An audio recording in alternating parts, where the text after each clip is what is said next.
बर' हारिनि थाखाय गोजोनथाव खौरां। बर' रावजों AI एबा आर्टिफिशियेल इंटेलिजेंसनि पावाराव अख्रां GPT दिहुनबाय। अख्रां GPTनि मददजों नोंथाङा गोरलैयैनो राव सोलायनो, जायखिजाया सोंथि सोंनो हासिगोन।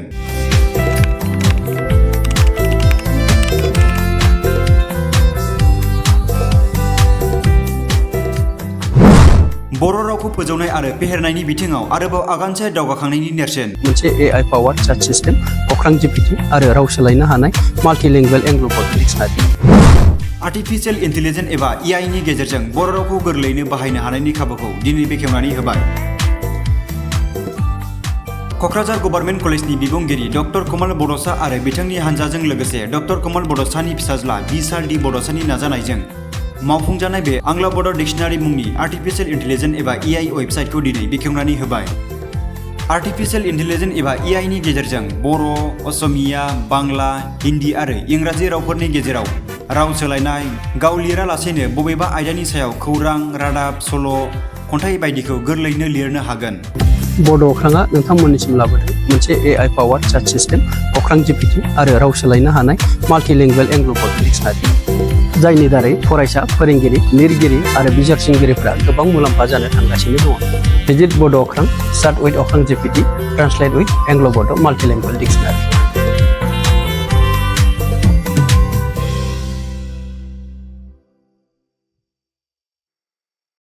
गिबियावनो गासैबो बड'सा आरो बड'लेण्ड रादाब, राइजिं बड'लेण्ड आरो NNBN गासैबो खौरांगिरि नोंथांमोननिसिम आंनि दिनैनि बर' बिजों सानाव गोरबोनि गाहाम हामलायनाय बावग्रोबाय। खोथाया जाहैबाय जोङो मोनसे बड' अख्रां होननाय मोनसे पाब्लिकेसन प्राइभेट लिमिटेड मोनसे दङ। बेखौ जोङो मोनसे ग्रुप लोगो नांनानै बानायदों। जाय आफादखौ, जाय माने पाब्लिकेसन बर्डखौ, बड' अख्रांखौ जोंनि मानगोनां आसामनि केबिनेट मन्त्रि इउ.जि. ब्रह्मनि बे एडभाइस, क'क्राझार गभर्नमेंट कलेजनि मानगोनां principal doctor Dimasa Daibrang Musahary, girls कलेजनि प्रिन्सिपाल डक्टर आदाराम बसुमतारी आरो बि किसान कलेजनि प्रिन्सिपाल डक्टर केशब बसुमतारी, लोगोसे सुदिन बड'सा आरो बिशाल बड'सा, जों गासै लोगो नांनानै मोनसे बर'फोरनि थाखाय मोनसे GPT अख्रां GPT मुङै जोङो बड' अख्रांनिफ्राय दिनै बर' बिजोंनि 61 बोसोर बैसोआव डिजिटेल मुगायाव बर'नि जिथु लेंगुवेज लिटारेचार बेफोरखौ डिजिटेल मुगाजों फोसाबनो हानाय बायदि, लिरनो हानाय बायदि जोङो दिनै मोनसे बे हाबाफारिखौ बेखेवनो मोननानै गोजोननाय मोनदों। मानो होनना बुङोब्ला दिनैनिफ्राय 1963 मायथाइयाव बर'आ बिजों महरै जेब्ला फरायसालियाव बाहायजाजेनो, फैयै फैयै बे जोंनि बर' मिडियामा LP निफ्राय लानानै हायार सेकेन्डारिनिफ्राय इउनिभार्सिटिसिम जोङो बर'खौ मिडियाम अफ इन्सट्राक्सन हिसाबै मोननो हादों। 8 सिडिउलाव हाबदों। खिन्थु जोङो डिजिटेल मुगायाव दासिमबो बर'खौ ट्रेन्सलेट खालामनो हानाय, एसामिसजों ट्रेन्सलेट खालामलांनो हानाय, बेंगलियाव ट्रेन्सलेट खालामनो हानाय, हिन्दीयाव ट्रेन्सलेसन खालामनो हानाय आरो इंराजिनिफ्राय बा एसामिस, हिन्दी, बेंगलिफोरनिफ्राय बर'आव ट्रेन्सलेट खालामनो हानाय बेबायदि मोनसे डिभाइस जों मोनाखैमोन। बेखौ जोङो गोबाव बोसोर नाजानायनि उनाव थांनाय जानुवारि दाननि बे बोसोरनि 2024नि जोङो मोनसे टेस्टिं मडआव नायबाय थादोंमोन। फैयै फैयै फैनानै बियो दिनैहाय 18 मे 2024आव बर' बिजों सानजों लोब्बा लाखिनानै बेखौ जोङो रायजोनो गुगोलाव बेखौ फोसावनो मोननानै गोजोननाय मोनदों। बाहायनाया जोबोद गोरलै। नोंथाङा गुगोलाव एंग्ल' बड' डिक्शनारि होननानै टाइप खालामब्ला बे मोनसे एंग्ल' बड' डिक्शनारिनि ट्रेन्सलेसन एप ओंखारगोन, वेबसाइट ओंखारगोन। बिनि सिङावनो जोङो अख्रां GPTखौ दाजाबदेरनानै दोनदों। नोंहा जुदि ट्रेन्सलेसन खालामनो गोसोब्ला, बुहुमनि मुंदांखा मोजां मोजां लेखाफोरखौ लिरनानै फोसावनोब्ला नोंथाङा बे एपनि गेजेरजों जोबोद गोरलैयैनो गावनि रावाव ट्रेन्सलेट खालामनो हागोन आरो फोसावनो हागोन। आरो बेनिनो बिदिन्थि महरै जोङो गांनै लेखा थांनाय जानुवारि दानाव साफायनानै दिहुनदों। आं बेखौ देखायनो नामा? नायदो, नै बेयो डिजिटेल सेम्पुनि होननाय आरो हाइकु होननाय। बेवहाय जानुवारि दानाव 2024 दों 7 बड'नि गेजेरजों, बे अख्रां जिपिटिनि गेजेरजों बे लेखाखौ मानसिया लिराखै। बे लेखाखौ कमप्लिटलि जोंनि नैबे एआइ आर्टिफिशियेल इन्टेलिजेन्सनि थ्रुयैहाय जोङो खन्थाइ सोरजिदों आरो बेखौ पाब्लिश खालामदों बड' अख्रां प्राइभेट पाब्लिकेसन प्राइभेट लिमिटेडआ। आरो बे लेखानि नोंथाङा बेखौ बायनानै अनलाइनावबो मोनगोन, बे प्लेटफर्मावनो नायनानै फरायनानै गोजोननाय मोनोब्ला बेनिफ्राय जोङो जोंनि मावफुंनायखौ जाफुंनो सानो। आरो बेनि अनगायैबो नैबे डिजिटेल सेम्पुनि बे गांनै लेखाखौ एआइआ बर'नि गेजेराव गिबियै मानसिया लिराबासिनो बे एआइनि गेजेरजों लिरनाय गांनै लेखा। आरो बेखौ सुजुगिरि महरै जोंनि मानगोनां गबिन्द बर', क'क्राझार सरकारि फरायसालिमानि बारग' बिबुंगोरा, हेड अफ दा डिपार्टमेन्ट बड'नि, बिथांनो इडिटरियेलखौ दोननानै बेखौ नायफामनो थिननानै जों बे लेखाखौ थांनाय जानुवारि दाननि 3थि लिटारेरि फेस्टिभेल खालि बे लेखाखौ जोङो साफायनानै दिहुनग्रोदों। खिन्थु नैबे एपखौ रायजोनि थाखाय, पाब्लिकनि थाखाय जों हगाराखैमोन।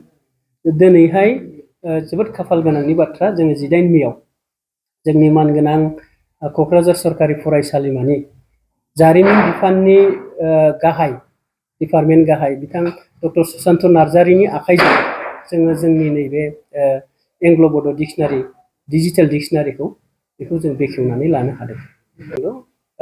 बेवहाय आं बुंनो लुबैनाया, जोङो बेखौ टेस्ट नायै दिनैसिम जोङो बबेबा कन्टेन्टआव जोङो 100% एकुरेसि मोनदों, बबेबा कन्टेन्टआव जोङो 80% एकुरेसि मोनदों, आरो बबेबा कन्टेन्टआव 60%सो जों एकुरेसि मोनदों।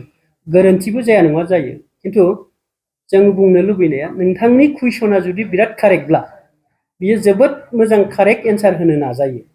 बेयो मोनसे बिनि बिराद मोजां जेब्ला सोङोब्ला बेनिफ्राय गुवाहाटीनि डिस्टेन्सआ बेसेबां, जानगारथिया बेसेबां होनना सोङोब्ला कुइसनखौनो बियो जोंखौ माने बे एआइआ जोंनियाव सोंगोन, बबेनिफ्राय नांगौ, क'क्राझारनिफ्राय गोजान सोंदों ना बाक्सानिफ्राय सोंदों ना उदालगुरिनिफ्राय सोंदों। ओंखायनो कुइसना थोंजोंब्ला बियो रिजाल्टआ एकुरेसि फैयो आरो बेखौ जों मोनदांदों। बेहाय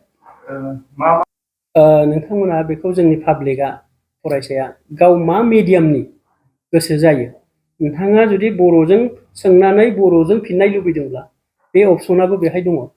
नोंथाङा इंराजिजों सोंनानै बर'जों फिननाय लुबैदोंब्ला बे अपसनाबो दङ।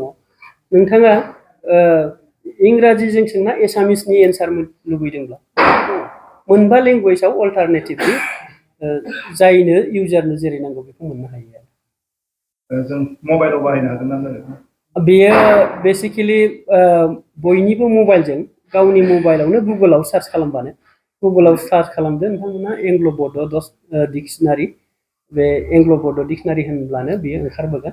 फार्स्टआव बेखौ लगइन खालामब्ला मबाइलावनो मोनगोन, आरो मबाइलावनो बेफोर खामानिखौ लिरनाय आरो बेखौ शेयार खालामनो हायो। इन्टारेस्टिं बाथ्राया, नोंथाङा जा जिनिसखौ लिरबाय, खन्थाइयानो जा, रायथाइयानो जा, बा रिपर्टिंनि थाखाय लिरबाय, बे लिरनायखौ नोंथाङा नोंथांनि लोगो जायनो शेयार खालामनो गोसो ग्रुपआव बेखौ शेयार खालामनो हायो।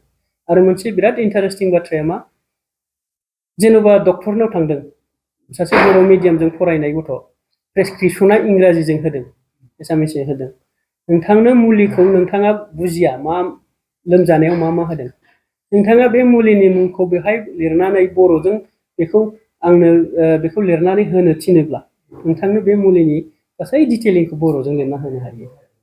बेबो मोनसे बिराद मोनसे खामानियाव नांनाय बायदि जों सानदों आरो नोंथाङा जेनेबा साइन्सनि, मेथामेटिक्सनि सलुसन, अंकनि सलुसनानो जा, साइन्सनि सलुसनानो जा, बा नोंथाङा जुग्राफिकेल बबेबा जायगायाव बेरायथिंग्रा सुबुङानो जा, डिटेइलिं मोनसे रिपर्ट बानायनोब्ला आं सानो बे अख्रां जिपिटिजों लिरनाय जायखिजाया लिरनायनि फिथाइया नोंथांखौ हेल्प होगोन गोबाङैनो। नंगौ, डिजिटेल जुगाव बियो फोसावनाया जेब्लायबो थायो। दा जोङो बेखौ भार्सन 1 हिसाबै लादों। बेखौ जोङो गिबि मोनसे लन्च खालामजेननाय। हयथ' बिनि बाहायथिनाय, बिनि गोनांथि आरो बिनि गासैबो इनफरमेसनखौ जोंनाव आपडेट फैबाय थाब्ला इउजार्सआ मा लुबैयो बेखौ नायनानै जोङो सेकेन्ड इडिसनाव बेखौ जोङो एसे भार्सनखौ आपग्रेड खालामनांगोन आरो बे कन्टिनिउ प्रसेस बेखौ खालामबाय थागोन। जोङो बेखौ सानदों बर' साहित्य सभा आरो बर' फरायसा आफाद बिथांमोननि गेजेरजोंबो जोङो बे एपखौ बर'फोरनि गेजेराव बर' फरायसा लिरगिरि बिजिरसंगिरिफ्रा जाहाथे थाबैनो मुलाम्फा जानो हायो बिथांमोनजों रायलायनानै बिथांमोना गोनांथि सानोब्ला बेनि सायाव डिटेलिंखौ देखायहैनाय जागोन। कलेज इउनिभारसिटि गासैनिबो इनस्टिटिउसनफोराव जोङो थांगोन आरो बेनि सायाव बे एपखौ जोङो बयनोबो खिन्थानानै होगोन। लोगोसे जोंनि गेजेराव गोबां माबा दङ, लिरगिरि गौथुमफोर दं, जेरै खन्थाइ आयदा, खन्थाइ लिरग्रा, सल' लिरग्रा बा सिनेमानि कन्टेन्ट लिरग्रा बिथांमोननोबो जों बेखौ फोरोंनानै होगोन। नि गेजेरजों जोङो नोंथाङा सासे फरायसाबा नोंथाङा गोबां लेभेलनि कुइसन एन्सार बेजों जोङो बर' राव मोननो हागोन। नोंथाङा जुदि एसामिस मिडियामनिब्ला एसामिस राव मोननो हागोन, बेंगलिबा बेंगलियाव मोनगोन आरो इंराजिबा इंराजिजों मोनगोन। आरो बेनि गेजेरजों नोंथाङा जुदि रिसार्च खालामग्राब्ला बेनि गेजेरजों नोंथाङा गोबां रिसार्च खालामनानै गोबां आइडियानि कन्टेन्ट लिरनो हागोन। आरो नोंथाङा जुदि खन्थाइगिरिब्ला उइदिन सेकेन्ड नोंथाङा नोंथांनि आयदानि फिल्डखौ बे अख्रां जिपिटिनि गेजेरजों प्रम्प्ट होनानै लिरनानै बेनिफ्राय बियोब्लानो नोंथांनो खन्थाइ लिरगोन, सुंद' सल' लिरना होगोन, सिनेमा मुभि बानायनो जेनेबा नोंथाङा जुदि माबा मोनसे केरेक्टार नांगौब्ला बे केरेक्टारफोरखौ नोंथाङा लिरनो थिनोब्ला अख्रां जिपिटिया बर' रावजों लिरना होगोन गोरलैयैनो। खुलुमबाय, आंनि मुङा बिशालि बड'सा आरो आं दाख्लैसो बावै डन बस्क' हायार सेकेन्डारि स्कुलनिफ्राय पास आउट जाबाय क्लास 12खौ। आरो आं सानसेखालि जेब्ला आं क्लास 12आवमोन आं सानदोंमोन जे बर'फोरनि थाखाय मोनसे प्लेटफर्म थानांगौ जेराव जों गासिबो बर' हारिनि मानसिफ्रा गासिबो लेंगुवेजेसजों कमिउनिकेट खालामनो हायो। दा आंनाव बे आइडिया माबोरै फैदों होनोब्ला सानसेखालि आंखौ आंनि टिचारा होनदोंमोन जे नोंसोर नोंसिनि स्कुल मेगाजिननि थाखाय मोनसे आर्टिकेल बा सल' बा स्ट'रि लिरनानै लाबो आरो नोंथांमोना नोंसोरो जिखुनु लेंगुवेजाव लाबोनो हागोन होनदोंमोन। दा आं सानदों आं बेखौ बर' लेंगुवेजाव होनो जोंनि मेगाजिनाव। नाथाय दा प्रब्लेमा मा जाया जे आं गोबां आर्टिकेल्स बा गोबां पस्टफोर नागिरदोंमोन आं जेराव बड' लेंगुवेजनि बारै बा बड' स्क्रिप्टजों लिरनाय मोनसे स्ट'रि बा पइम्सफोर लिरनाय मोनगोन साननानै। मानो होनोब्ला बेफोरबायदिजों आं एसे आइडिया लानानै आं गावनि स्ट'रि बानायगौमोन। नाथाय बेबायदि आइडिया मोनैनि थाखायनो आं सानदों आंनि अन जिपिटि बानायनो, जेखौ जों नाम दोनदों अख्रां जिपिटि। आरो बे अख्रां जिपिटिखौ आंनि आफा आरो आं बानायनानै जों सानदों जे बेखौ बयबो बर' हारिनि आरो जोंनि आसामनि मेजर लेंगुवेजेसखौ लानानै जों बेखौ पाब्लिश होनो। मानो होनोबा बे जोंनि बर' हारिनि थाखाय जोबोद गोजोनथाव खौरां। जों बयजोंबो गासिबो लेंगुवेजेसजों जों कमिउनिकेट खालामनो हागोन, जों लेखा दिहुननो हागोन, जों कन्टेन्ट क्रिएट खालामनो हागोन। दा बर' हारियाव मोनसे मडेल मानो डिजाइन जायाखै रिगार्डिं दिस? मानो एथ' गिदिर गिदिर कम्पानिफोर थानानैबाबो बिसोर मानो बेफोरबायदि जिपिटि बर'निखौ दिहुननो हायाखै?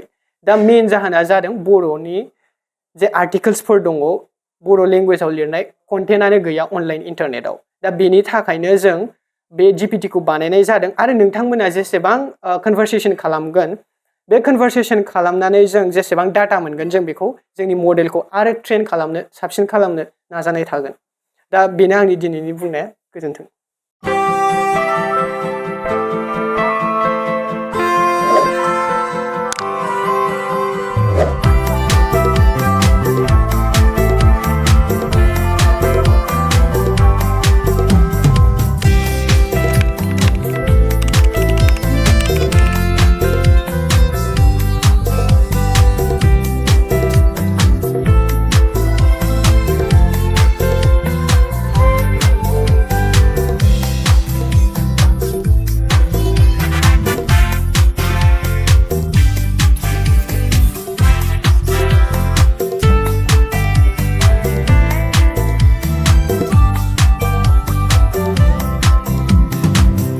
बड' अख्राङा नोंथांमोननिसिम लाबोदों मोनसे AI पावार चार्ट सिस्टेम अख्रां GPT आरो राव सोलायनो हानाय माल्टिलिंगुवेल एंग्ल' डिक्सनारि जायनि दारै फरायसा फोरोंगिरि लिरगिरि आरो बिजिरसंगिरिफ्रा गोबां मुलाम्फा जानो थांगासिनो दङ।